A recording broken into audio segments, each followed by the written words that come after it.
ఏదో ఒక పనితో ఇక్కడికి శివయ్య మమ్మల్ని పిలుచుకుంటూనే ఉన్నాడు. ఎక్కువగా ఇక్కడే శివయ్య ఉన్నాడని నమ్ముతాను. అందుకే నాకు చాలా ఇష్టం ఇక్కడికి వెళ్ళడము.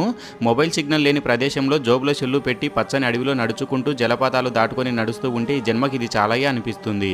అక్కడికి వెళ్ళాక మన చేతులతో శివయ్య దగ్గర శుభ్రం చేసి పాలాభిషేకం కూడా చేసుకోవచ్చు. ఇంతకంటే అదృష్టం ఏమైనా ఉంటుందా? పూర్వం ఇక్కడ సిద్ధులు తపస్సు చేసుకుంటూ శివలింగం ప్రతిష్ఠించారని చరిత్ర ఉంది. అందుకే సిద్ధమల్లేశ్వర స్వామి అని పిలుస్తారు. ఇది చాలా మందికి తెలియని ప్రదేశము. నాగమల్లారెడ్డి అనే భక్తుడు కొందరి సహాయంతో సిద్ధుల కొనకు వెళ్ళి పూజలు చేసి వస్తూ ఉంటాడు. ఎలాగైనా సిద్ధమల్లేశ్వర స్వామి ప్రపంచానికి తెలియాలనే ఉద్దేశంతో దారిని ఈజీగా కనుక్కోవడానికి అక్కడక్కడ బ్యానర్లు వేసి దారిలో రాళ్లను కంపచెట్లను తీసేస్తూ దారిని ఏర్పాటు చేస్తున్నాడు. ఎవరైనా శివభక్తులు వెళ్ళాలి అనుకుంటే నాగమల్లారెడ్డి గారి నెంబర్ ఇస్తున్నా అక్కడికి తీసుకువెళ్ళి పూజ తర్వాత మళ్ళీ తిరిగి తీసుకువస్తాడు. అయితే ఒకరు ఇద్దరు కాదు, మీరు గ్రూపుగా ఉంటే మంచిది.